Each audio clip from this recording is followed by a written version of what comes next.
Jérôme Ferrari, c'est une grande joie de vous recevoir au Forum du Livre. Merci au public de votre présence. Jérôme Ferrari, vous avez été propulsé sur le devant de la scène avec votre ouvrage « Sermon sur la chute de Rome » qui vous a permis de remporter, qui a été honoré par le prix Goncourt 2012. Votre dernier ouvrage s'appelle « À son image », que vous voyez ici. Alors, comment présenter à son image ? En fait, il y a plusieurs angles. Il y a l'angle, évidemment, d'une terre qui vous est chère, qui est la Corse.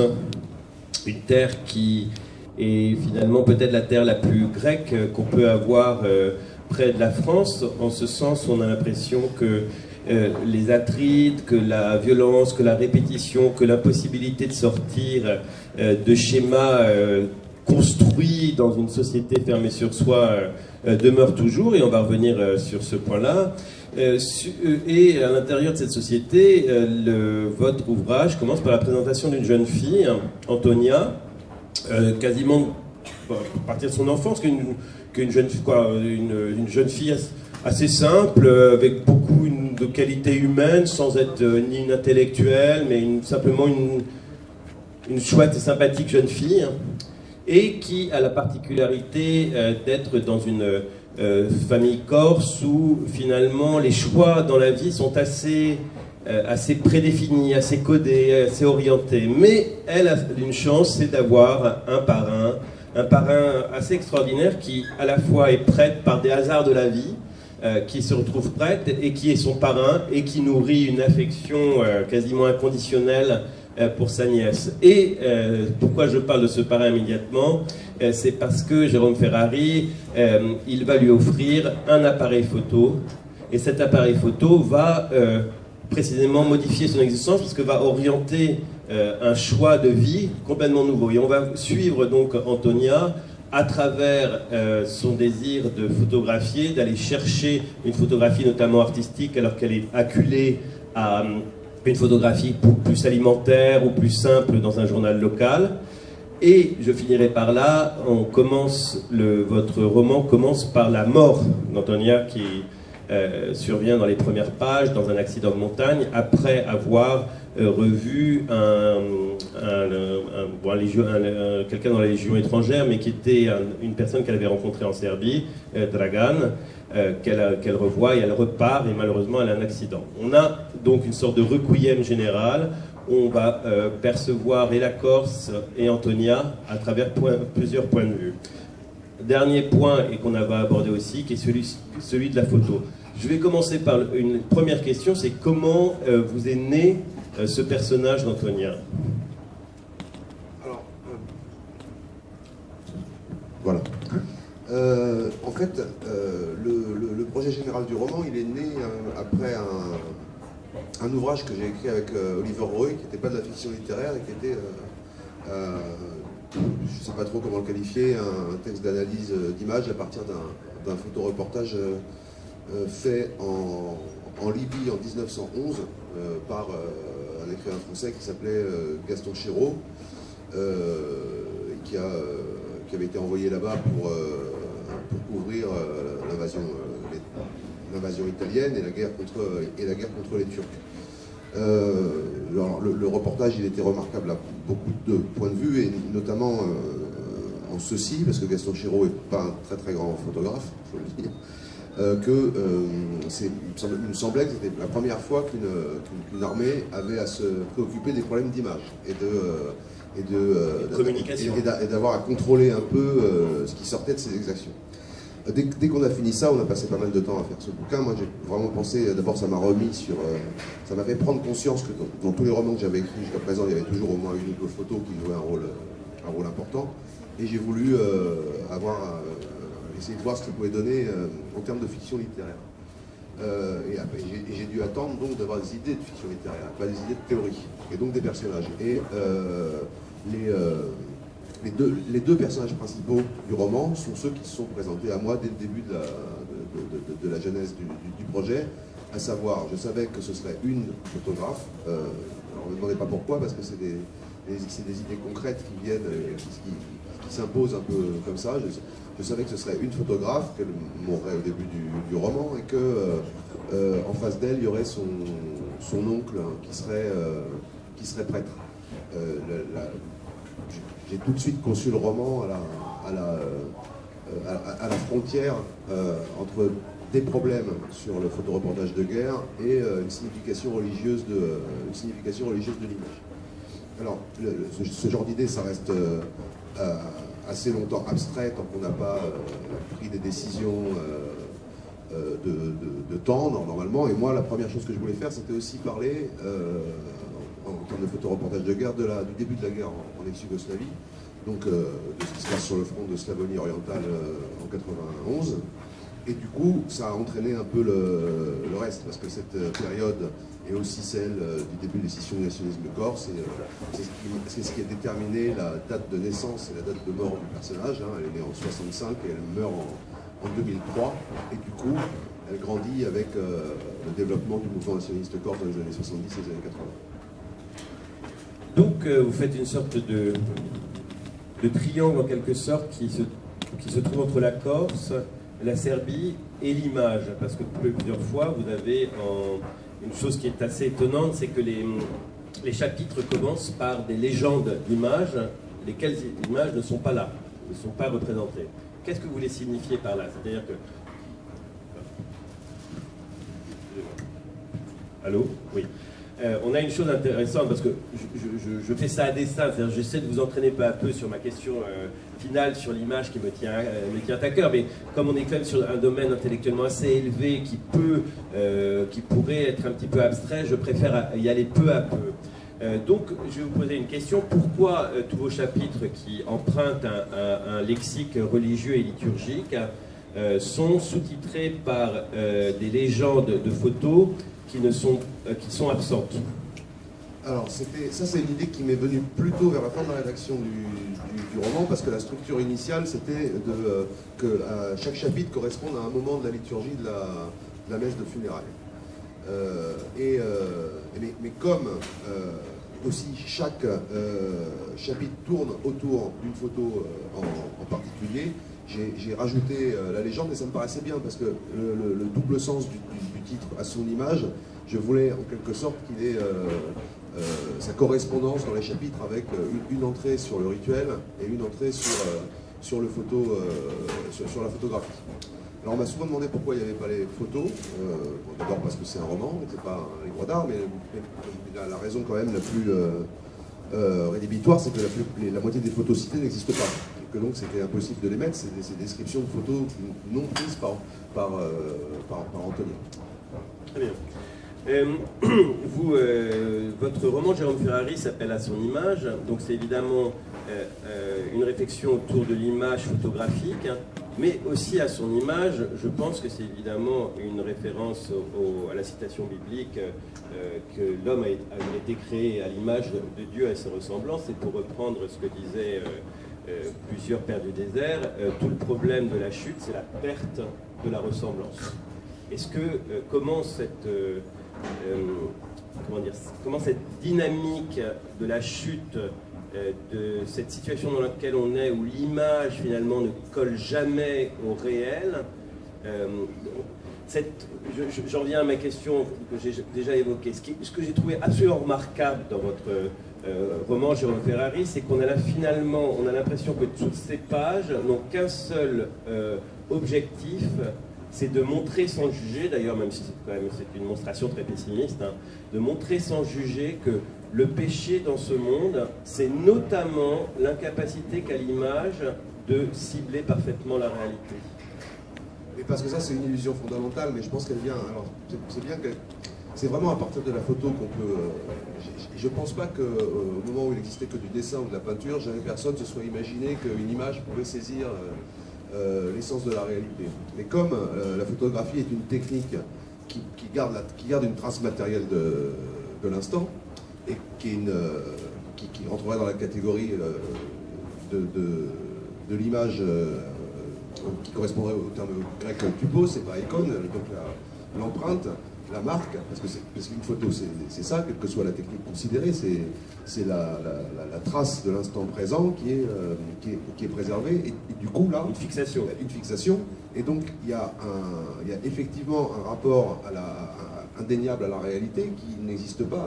C'est pas simplement un changement technique, c'est quasiment un changement ontologique du statut de l'image.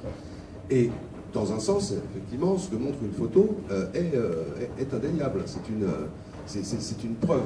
Et une évidence. Et de là, sans doute, l'illusion, sans cette illusion-là, on ne se ferait jamais avoir par les images, justement, l'illusion qu'on peut se fier pleinement à la réalité qui est montrée, comme si, à chaque fois qu'on voyait une image, on pouvait la saisir innocemment et pas dans tout un réseau contextuel et d'interprétation qu'on y place malgré nous. D'où la possibilité de se laisser tromper. Alors, je ne veux pas du tout dire, parce que moi je pense qu'il n'y a rien de plus utile que le photoreportage encore, que toute image est mensongère. Ouais, voilà, c'était ma question. Il y a une possibilité de désigner le vrai, quand même. Dire qu'elle ne saisit pas, que c'est absurde de penser qu'elle saisit la réalité telle qu'elle est, n'est pas dire que toute image est mensongère et que donc elles se valent toutes. Mais ce qui est sûr, c'est qu'il n'existe pas de regard innocent. Je veux juste donner un exemple qui nous reliera à la question religieuse.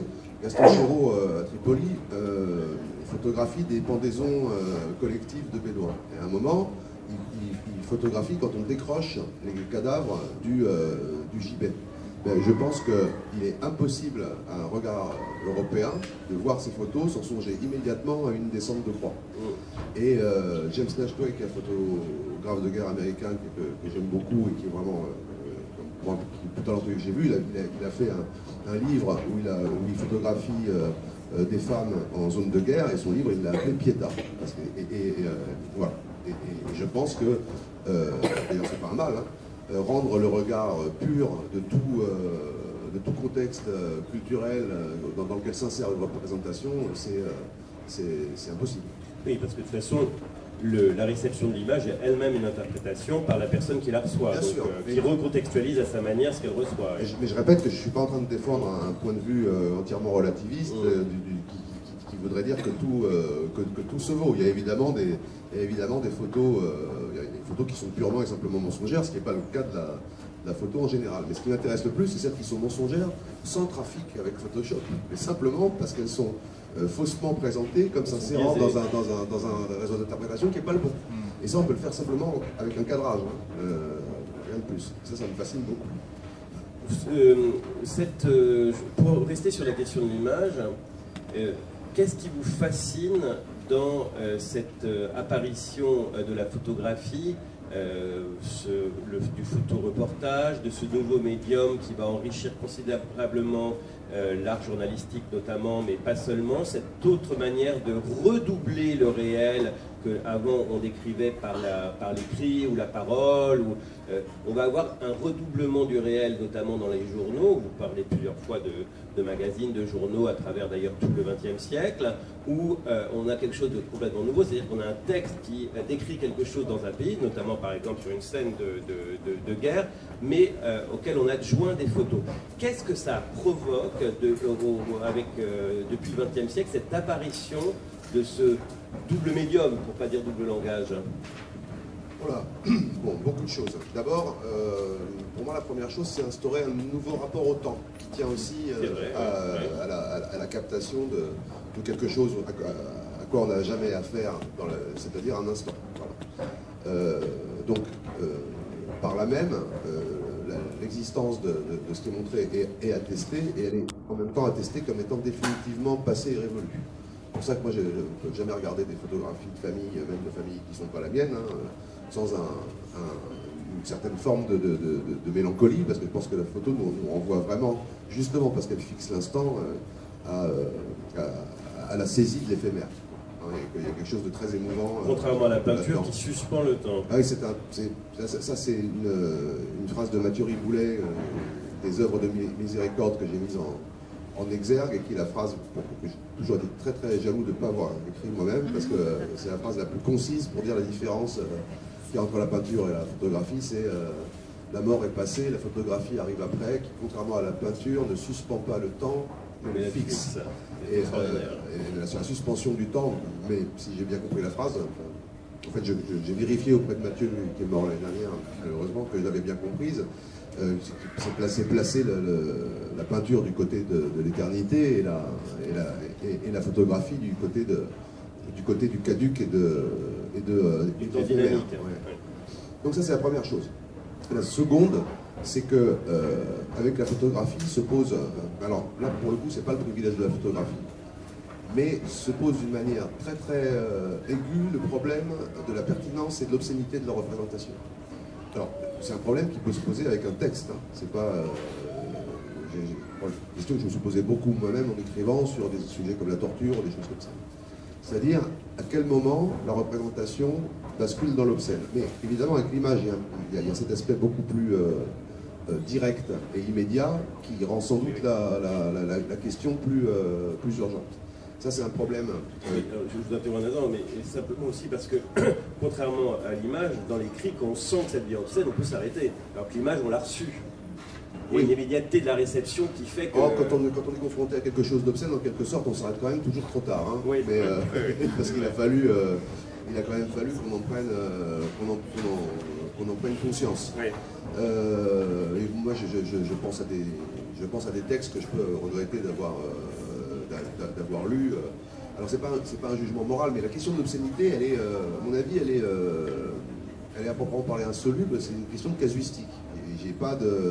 J'imagine pas de position théorique générale qui pourrait nous permettre de classer les représentations en obscènes ou pas obscènes. Et si on discutait sur des cas particuliers, je suis à peu près sûr qu'on n'arriverait pas facilement à un accord. Là, il y a une photo que je cite dans le roman qui est paradigmatique. Pour ça, c'est une photo que peut-être vous connaissez de Kevin Carter, qui est prise pendant une famine en Somalie, où on voit un petit enfant allongé par terre et un vautour derrière lui. Et la photo qui avait valu à Kevin Carter le Pulitzer, il avait aussi valu des attaques très très féroces où il avait été lui-même traité de vautour. Oui, grimé en vautour. Ouais. Il y a eu un montage photo où ils avaient enlevé la tête du vautour pour mettre celle de Kevin Carter à la place. Voilà. Lequel s'est suicidé peu à peu. Il s'est suicidé un an après. Il avait 32 ans. Vraiment très jeune. Et voilà. Et ces questions-là se posent tout le temps, et je pense consciemment, pour quelqu'un qui doit photographier quelque chose qui est par essence violent, voire insoutenable. La question de l'obscène, parce que c'est une question fondamentale, avec l'exemple de photo que vous prenez, c'est est-ce que là où ça peut paraître obscène, c'est quand on suppose que la personne qui reçoit la photo suppose qu'il y a une forme de complaisance du photographe qui, sachant, qui sait que sa photo va marcher grâce au point de vue qu'il prend, et que la recherche personnelle de la réussite paraît absolument insolente à l'égard du sujet qui est montré, qui est en l'occurrence le fait d'un enfant en train de mourir de faim. Vous comprenez ce que je veux dire, mais est-ce que pourtant cette obscénité fait qu'il n'aurait pas dû la prendre? Alors, moi d'abord, on peut discuter sur ce qu'on appelle obscène. Moi, je vois obscénité quand j'ai l'impression qu'une représentation est, au bout du compte, offerte à ma jouissance. Voilà. Et alors, on redouble l'obscénité si non seulement la représentation est offerte à ma jouissance, mais qu'en plus elle l'est sous le mode de la réprobation morale, ce qui devient vraiment on sort des limites du soutenable. Alors, ça veut dire, je vais vous montrer, jouissez bien de ce que je vous montre au prétexte de le dénoncer et de bien répéter à quel point c'est atroce et c'est horrible. C'est une pratique que certains journaux télévisés faisaient beaucoup. Alors on va bien voir cette scène horrible au ralenti. On va s'arrêter un peu sur les images des pires pour bien voir à quel point c'est atroce.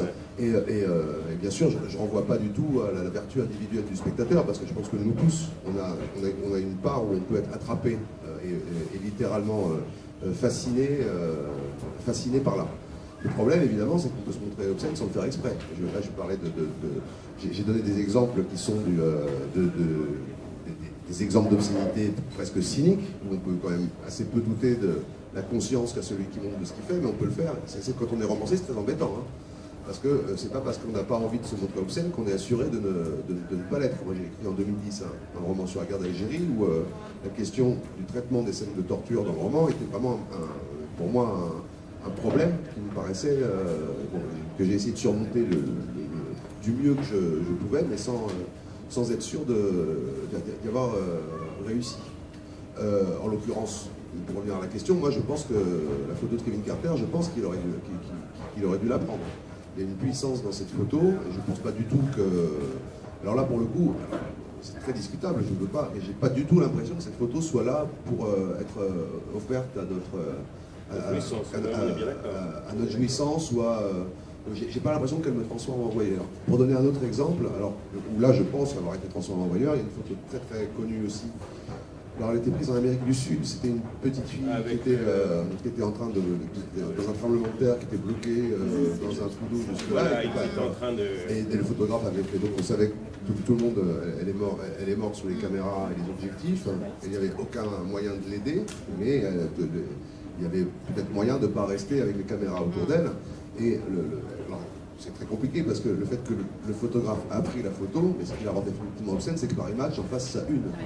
Et parce qu'il y a aussi le moyen, il y a beaucoup de choses, il y a aussi comment l'image est présentée. Le point de vue le plus radical qu'on peut avoir là-dessus, qui n'est pas le mien, c'est celui qui est développé par exemple par le personnage de Coetzee, qui était en exergue avec Elisabeth Costello, mais je pense que c'est le point de vue de Coetzee. On peut avoir une position très très radicale qui consisterait à dire que toute représentation du mal est obscène parce qu'elle est une réitération du mal. Voilà. Ça, c'est la version finalement religieuse très ancienne qui d'ailleurs soutient un peu l'interdiction de l'image dans le monde musulman, ce que vous dites.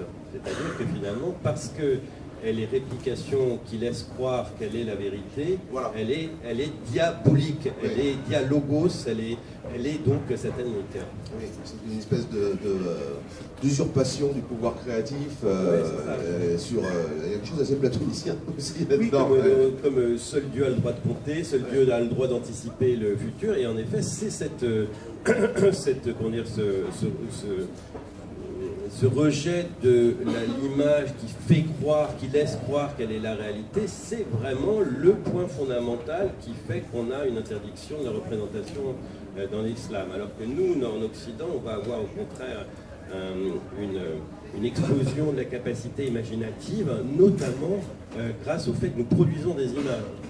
C'est-à-dire, ça c'est une chose qui est très importante, je crois, en termes civilisationnels, qui permet à l'Occident d'être si avancé intellectuellement en termes d'imaginaire, c'est précisément parce que nous décuplons notre pouvoir imaginaire grâce à notre capacité à produire des images.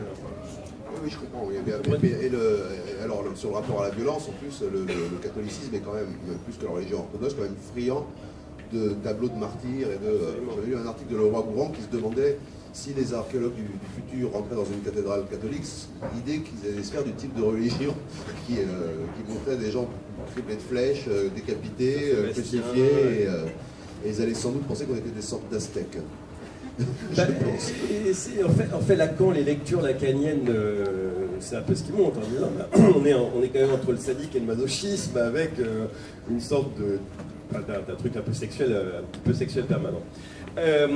Avant de passer sur une autre dimension, j'aimerais bien, Jérôme Ferrari, que vous entendre lire, tout le monde aimerait bien vous entendre lire un passage de votre roman. Vous avez eu la gentillesse de me laisser choisir pour vous, donc j'ai choisi un passage qui est en deux temps, mais qui me semble finalement être à la fois un peu extérieur au roman et complètement à l'intérieur, et bien résumer ce dont nous venons de parler autour du statut de l'image. Alors, je peux peut-être le contextualiser un peu. Dans le roman, il y a deux chapitres qui ne se passent pas à la fin du XXe siècle ou au début du XXIe. Un est consacré à Gaston Chiraud, dont j'ai parlé tout à l'heure, et l'autre à un photographe serbe qui s'appelle Rista Marjanović, qui est né en 1885 et qui est mort en 1965. qui a donc pu photographier la première guerre des Balkans, la deuxième guerre des Balkans, la première guerre mondiale et la deuxième guerre mondiale dans son intégralité. Et c'est donc le chapitre qui m'est consacré. L'armée confie à Rista M le soin de développer des pellicules trouvées sur des soldats autrichiens.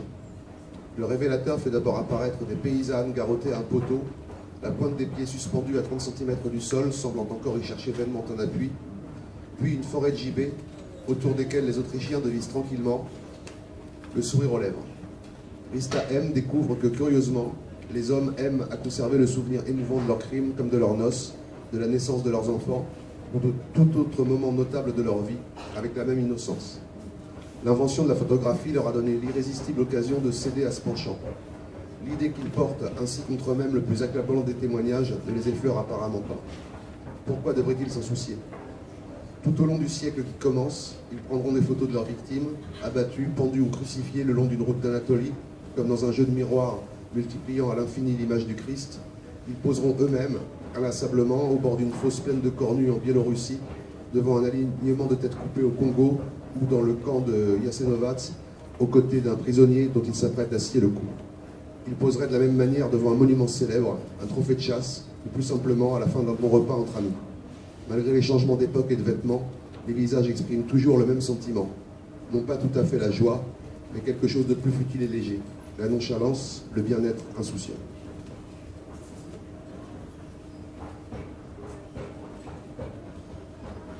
En 1955, à 70 ans, il prend sa retraite. Quand il meurt en avril 1969, les États-Unis sont en guerre au Vietnam et cela fait 9 ans que Rista M n'a plus pris la moindre photo. Nous ignorons les raisons de ce brusque et total renoncement. Il est peu probable que l'âge en soit la cause. Peut-être Rista M a-t-il fini par se dégoûter de ces images qui n'égaleront jamais la peinture, parce que finalement, ce n'est pas en tant qu'art que la photographie donne la mesure de sa puissance. Son domaine n'est pas celui des beautés éternelles. Elle tranche le cours du temps, comme la moire implacable, et cela, elle seule a le pouvoir de le faire. S'il en est bien ainsi, Rista M, devenu vieux, a dû prendre conscience qu'il s'était renvoyé toute sa vie sur un chemin qui n'était pas le sien. Mais peut-être s'est-il simplement arrêté parce qu'à ses yeux, il ne restait plus rien à photographier dans le monde épuisé qui l'entourait. Tout avait été dit, répété jusqu'à la nausée dans un insupportable bégaiement. Il n'est même pas impossible qu'il ait, au seuil de la mort, regretté de ne pas s'être arrêté bien plus tôt. À Corfou, à la fin du mois de décembre 1915.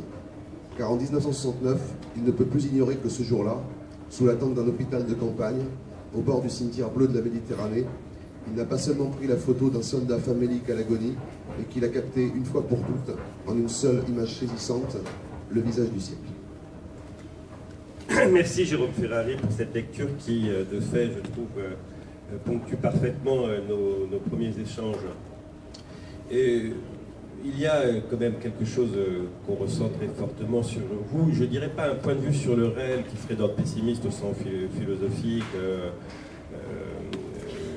mais vous avez quand même un miroir du réel. Vous faites du réel quand même quelque chose qui est particulièrement déceptif, en échec, dans ce roman, notamment pour la question Corse, sur laquelle je voudrais qu'on fasse un petit peu un focus. À vous lire, on a l'impression d'une Corse qui est la Corse, une Corse des Atrides, une Corse de la répétition, une Corse de la réplication. Excusez-moi. Une Corse où on a l'impression que chaque nouveau-né rentre dans un schéma complètement arrêté de conditionnement qui fait que ça va être toujours la même répétition des scénarios qui mènent à l'échec, qui mènent au crime ou qui mènent à telle réussite. On a l'impression que c'est un des lieux finalement en Occident où se rejoue toujours la même histoire. C'est peut-être... il y a quelque chose d'assez éclairant là-dessus dans notre histoire, dans nos légendes. Il semblerait qu'aux alentours de l'an 1000, il y en avait un seigneur en Corse du Sud qui s'appelait Arrigo Belmesel et qui a été assassiné. Et il semblerait que la légende dit qu'à son enterrement, une voix divine a dit la Corse ira de mal en pis. C'est intéressant d'avoir une légende comme ça dans son fond. Ça signale quand même, ça en dit assez long sur l'image qu'on se forme de nous-mêmes et de nos chances de succès. Et donc c'est assez révélateur. Alors maintenant, je ne pense pas que les choses soient aussi que les choses soient aussi répétitives. Le roman, il décrit quand même une époque qui était sans doute quand même la pire, celle, donc le début de la violence politique en Corse, donc les mouvements clandestins armés, c'est 1976. Il n'y a plus de mouvements clandestins armés en Corse depuis 2014. Il n'y en a plus aucun. Comme Macron était en Corse avant-hier, il va peut-être remettre un peu relancer, mais pour l'instant, ça n'a pas. En tout cas, il a l'air de faire tout pour, mais pour l'instant, il n'y en a pas. Et au fur et à mesure que le mouvement s'est développé, au milieu des années 90, il y a eu une scission très très importante qui a donné lieu à des affrontements qui ont fait une quarantaine de morts entre 94 et 95. Donc c'est vraiment une période très sombre. On a eu encore des effets et encore d'autres règlements de compte jusqu'au tout début des années 2000. Mais bon, tout ça semble terminé, sauf si le président a réussi à bien énerver tout le monde, mais je ne crois pas qu'il ait complètement réussi. Maintenant, voilà, la situation politique n'est pas du tout la même. Alors, je ne dis pas que tout est pour le mieux, mais là pour le coup, c'est un peu compliqué de dire que c'était mieux avant ou c'était pareil avant. Donc vous êtes optimiste, hein? Non. D'accord. Vous situez-vous entre le non-pessimiste et le non-optimisme? Non, moi je suis pas optimiste en général, hein, ça n'a rien de spécial avec. Je vous le confirme et vous en aurez la preuve. D'accord, mais même je suis pas optimiste au point que il me semble que l'optimisme là relève presque de la psychiatrie en ce moment, je trouve. Hein, c'est pas optimisme de la volonté et pessimisme de l'intelligence. Non, voilà. Donc je suis pas optimiste parce que j'ai pas l'impression que surtout, je ne peux pas faire de politique. À propos de politique, comme on y est tout de même, vous décrivez en effet, Antonia s'est enamourée et est en couple avec un militant du FLNC qui va, comme plusieurs militants nationalistes, être arrêté, se retrouver en prison et dès lors prendre un statut de héros avec tout son mode codé en Corse, qui fait que quand il revient, il est sacralisé avec un statut particulier, et elle ne devient que finalement la femme d'eux, et plus elle, qui rêvait de devenir une photographe, qui avait des rêves de jeune fille et tout à fait légitimes du reste, devient finalement, n'existe que comme femme d'eux. D'ailleurs, ce qu'on a eu aussi beaucoup en France, c'est des femmes qui étaient, par exemple, la femme du professeur quelque chose, etc., et qui pourtant étaient animées par des désirs et des envies personnelles. Et elle va d'ailleurs se rebeller au bout d'un moment parce qu'elle veut sortir non seulement de ce cycle de violence qui est de la violence armée, mais c'est surtout parce que elle se rend très vite compte de la stérilisation psychologique, humaine, sentimentale dans laquelle enferre ce mode de fonctionnement qui tient à la fois de l'enfantillage et de la répétition perpétuelle de la violence. Alors, je veux quand même vous poser cette question-là qui me semble très intéressante, c'est que vous avez une manière très curieuse de décrire ces modes de fonctionnement intra-corsitude, je veux dire des Corses eux-mêmes, des modes de fonctionnement avec les modes d'honneur, des modes spécifiques dans les relations amoureuses, qui n'ont pas trop en Bretagne, hein, qui sont vraiment spécifiques à la Corse, mais qui étonnamment à chaque fois semblent emprunter des formes de rigueur et de sacralisation du côté du religieux. D'abord, là, je pense que je décris une réalité sociologique là, qui, pour le coup, n'est quand même plus d'actualité. Hein. C'est le début des années 80, là, maintenant, ça commence à faire longtemps, et je ne suis pas certain que le statut de la petite copine d'eux soit aussi figé maintenant. Je suis même sûr je suis même sûr du contraire. Mais ça s'inscrit effectivement dans une forme d'inversion hiérarchique, hein, où effectivement, ce qui est certain, c'est qu'il y a une image très très positive de la prison, ce qui est embêtant quand on veut la présenter comme une punition. Et que, notamment au niveau des militants politiques, mais pas seulement, ceux qui ont été en prison ont une forme d'aura et la personne est sacrée, et ça condamne par exemple la jeune fille qui est avec elle à une forme de fidélité intangible auquel elle ne peut déroger qu'en commettant ce que tout le monde considère être un sacrilège. Et donc il faut un terme religieux pour ça. Et au début du roman, ce qu'elle essaie de faire, c'est sortir de cette place extrêmement rigide qui lui est assignée par l'organisation sociale qui est la sienne. Voilà. Après, il y a une forme, enfin la forme religieuse, elle va dans la... moi j'avais plutôt la création d'icônes. Et dans l'histoire du mouvement nationaliste, l'image, notamment rythmée par des photographies de conférences de presse en général, a été et demeure encore aujourd'hui, alors qu'il n'y a plus extrêmement importante, une force de fixation de quelque chose de sacré et d'iconique, coupé de sa signification politique originaire, comme si l'image fonctionnait de manière autonome. Trois hommes cagoulés qui lisent un texte. Voilà, oui. On a, alors quand je dis coupé de sa signification politique, c'est-à-dire pour moi maintenant aussi coupé de sa signification politique que peut être une tête de Che Guevara dans l'enceinte d'un bar. Quoi. Donc c'est une pure icône dépourvue de sens, ou bien plutôt qui a ses principes de fonctionnement en elle-même et qui n'a pas besoin de s'autoriser de quoi que ce soit. Mais qui en tout cas qui est détourné de sa mission originelle. Je pense que tout mouvement politique a besoin de se fabriquer des icônes, et spécialement ce genre de lutte. En revanche, c'est quand même bien que les icônes soient rattachées à un discours politique et ne se mettent pas à fonctionner de manière effective tout seul. Et c'est ce qui s'est passé, et je pense que c'est ce qui se passe encore.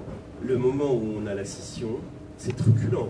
Le moment où vous parlez de la scission entre les deux groupes et comment chaque groupe essaie à la va-vite d'embaucher des personnes qui ne sont pas du tout membres du parti national, du mouvement nationaliste, pour essayer de gonfler les rangs pour les photographes, pour faire croire qu'il y a plus de gens. Mais c'est incroyable, c'en est même...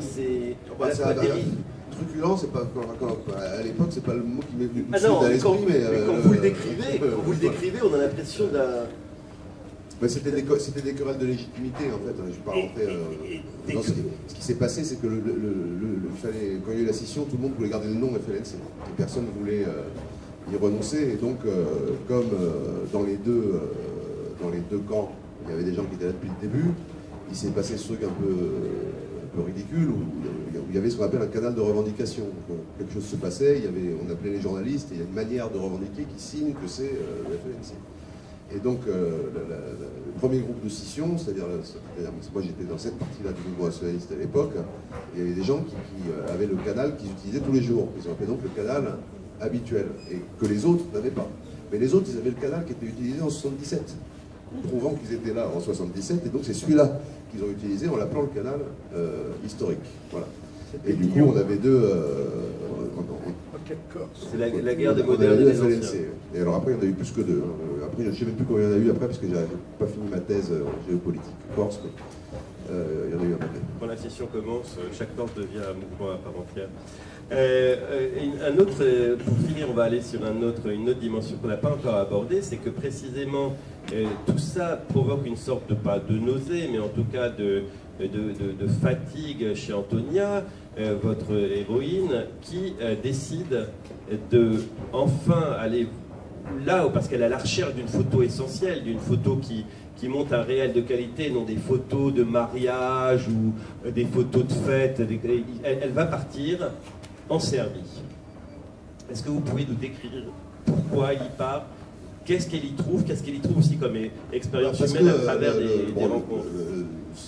Cette histoire d'Antonia en tant que photographe, c'est l'histoire d'un échec, parce qu'elle commence à faire de la photo dans la presse quotidienne régionale, et où on lui demande, voilà, comment dirais-je, voilà, dans des conditions qui ne satisfont pas exactement ses ambitions esthétiques, et même journalistiques, et donc elle voudrait faire de ce qu'elle considère être de la vraie photo de reportage, au sens noble du terme, Et elle part donc au début en 91, elle part à Belgrade pour couvrir la guerre en Yougoslavie. Alors, moi, comme c'est vraiment une guerre européenne qui était pour moi, pour tous les gens de mon âge, je suppose quelque chose d'assez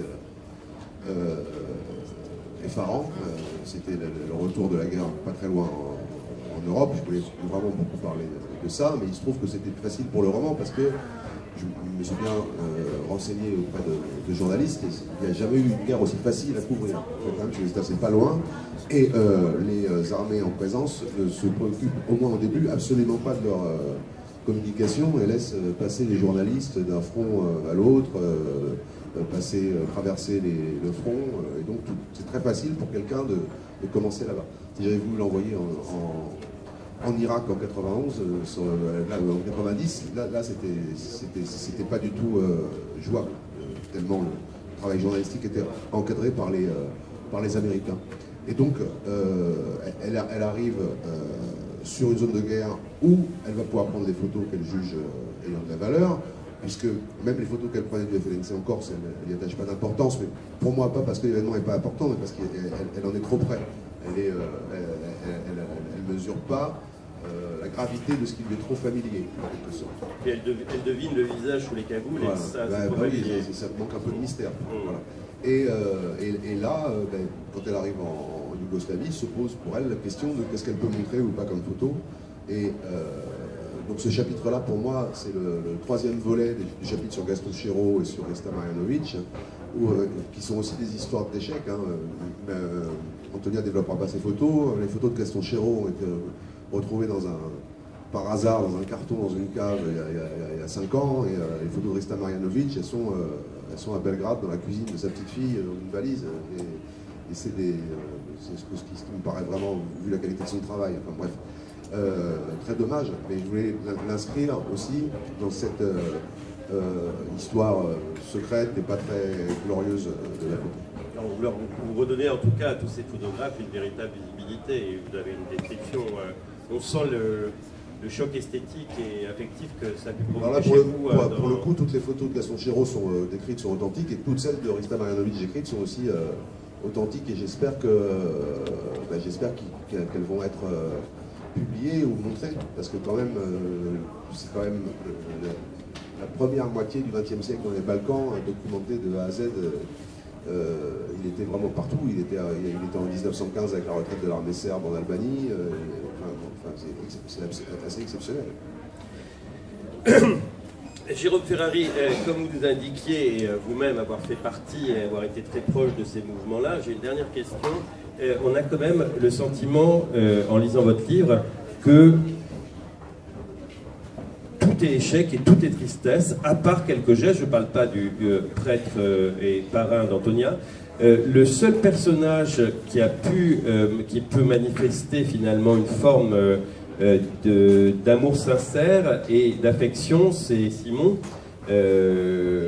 qui dans les derniers, à partir du moment où il couche avec Antonia, va développer un véritable sens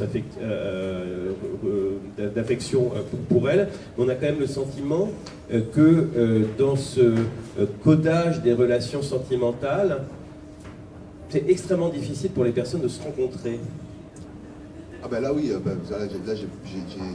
je pense que la situation, bon, le livre étant pas basé entièrement sur le suspense, c'est pas très grave de spoiler un peu, ouais, mais lui, le pauvre, il est dans une situation, infernale, hein, parce qu'il est amoureux en fait de l'ex de son ami et de son mentor, ce qui le place pour lui dans la position du Judas. Et c'est comme ça qu'il se voit, lui-même. Lui, il a une admiration, mais. Ouais.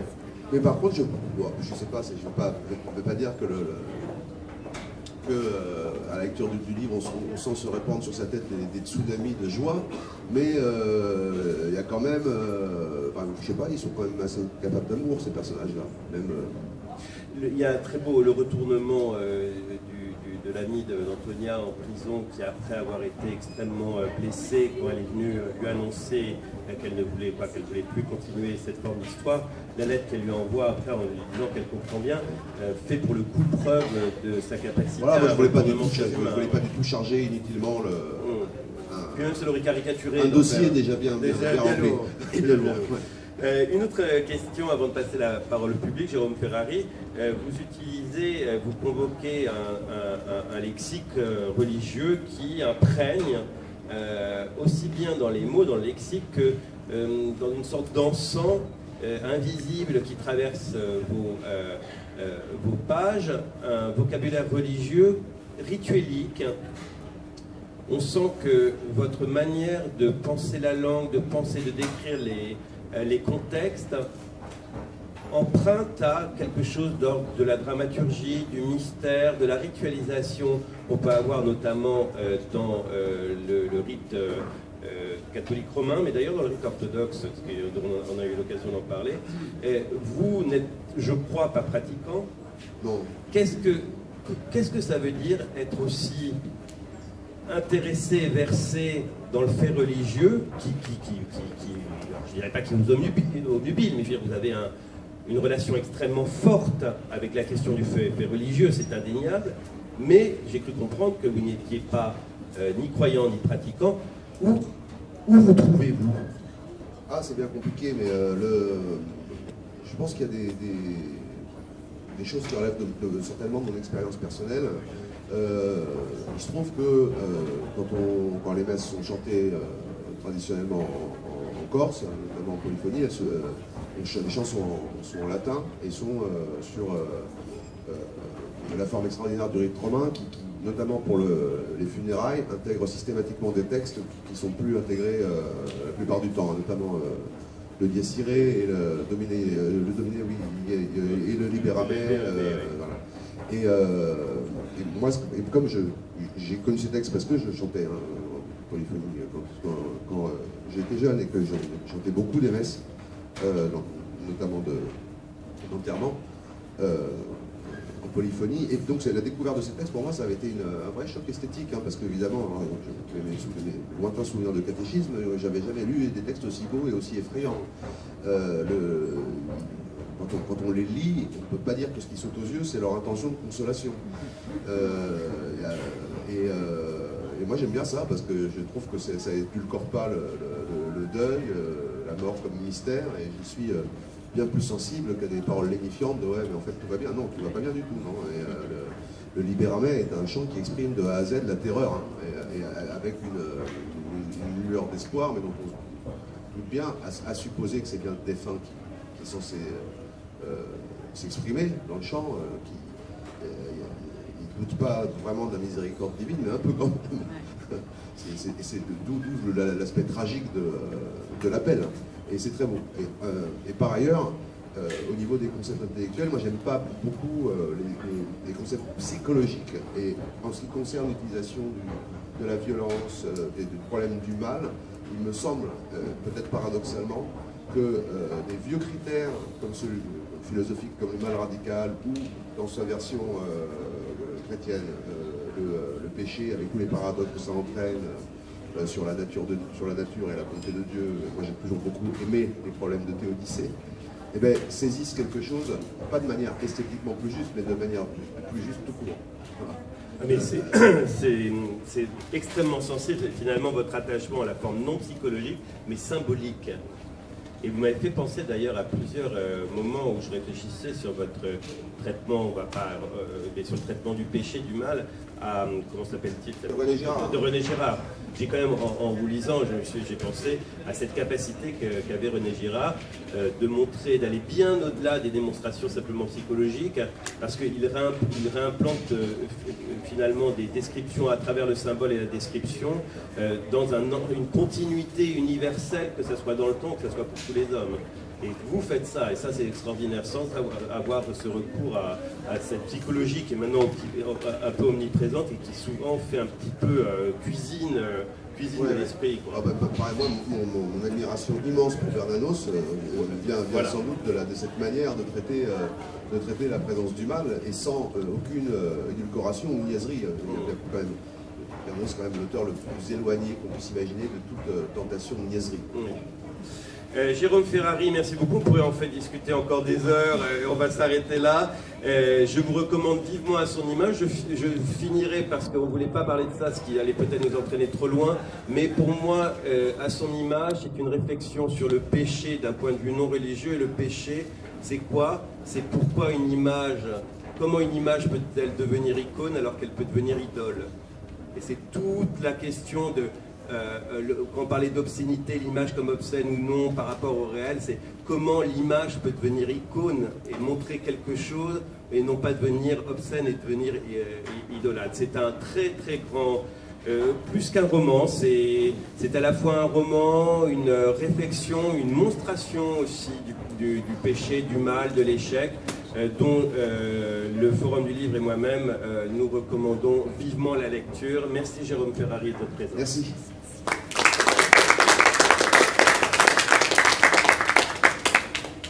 Quelqu'un veut-il poser une question à Jérôme Ferrari avant la dédicace de son ouvrage?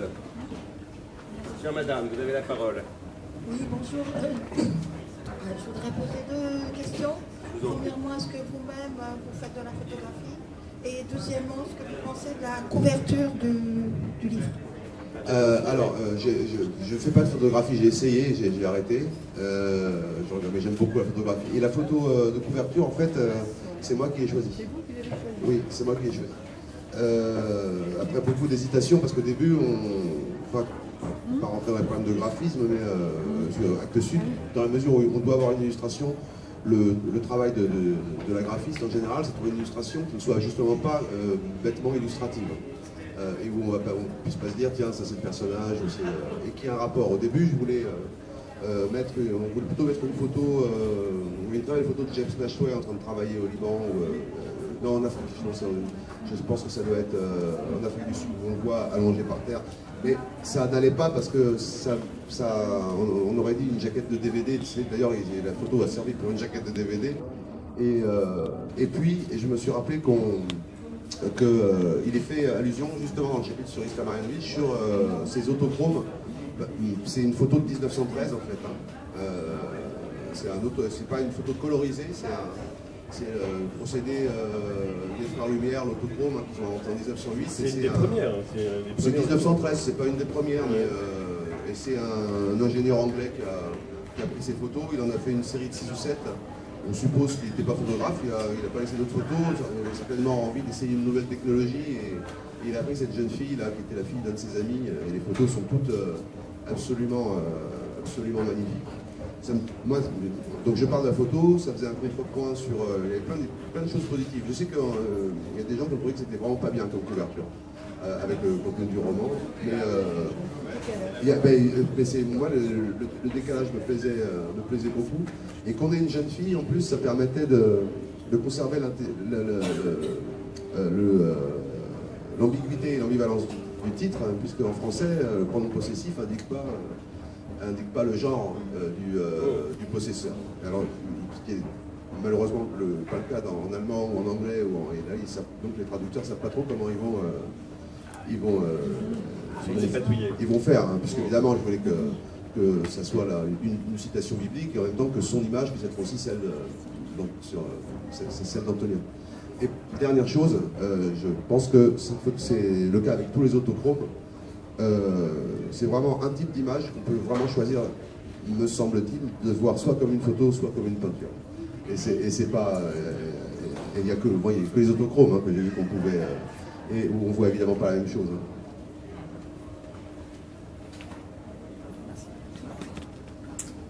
Vous avez dit, j'ai pu comprendre que vous avez dit que les personnages, ça s'impose comme ça à moi.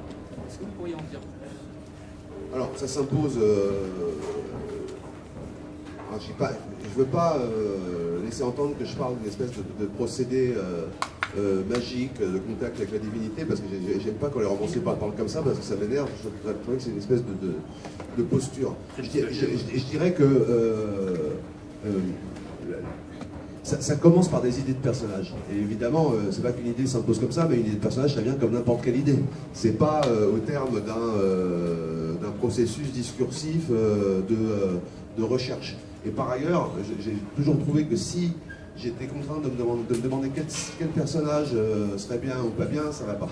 Il y a le procédé, chez moi en tout cas, par lequel le personnage a été fait, il peut être frappé d'inauthenticité tout de suite. Et si je le construis artificiellement, moi je fais jamais de fiche en mettant quel est le caractère du... C'est des choses que j'apprends dans le cours du texte. Mais comme c'est un roman et pas un essai théorique, c'est toujours important pour moi que ça commence par des singularités, et notamment par exemple des situations ou des personnages, et ce qui me permet d'avoir l'assurance que le personnage va être autre chose que l'incarnation ad hoc d'une idée ou d'une théorie. Autrement dit, que le roman va vraiment être pourri, quoi.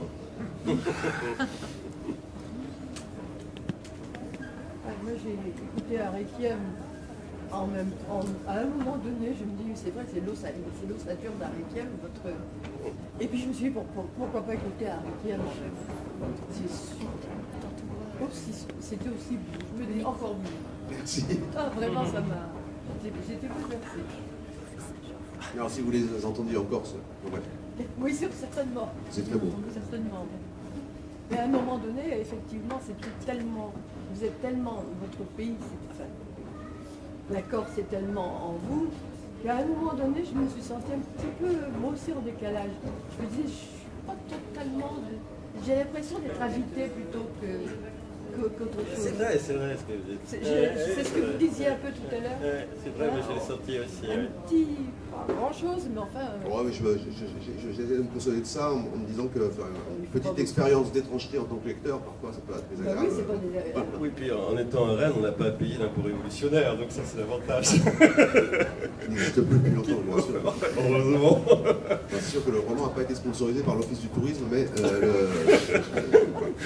vos écrivains préférés? Alors c'est toujours compliqué parce que la réponse change en fonction du moment où on me pose la question, et je vais...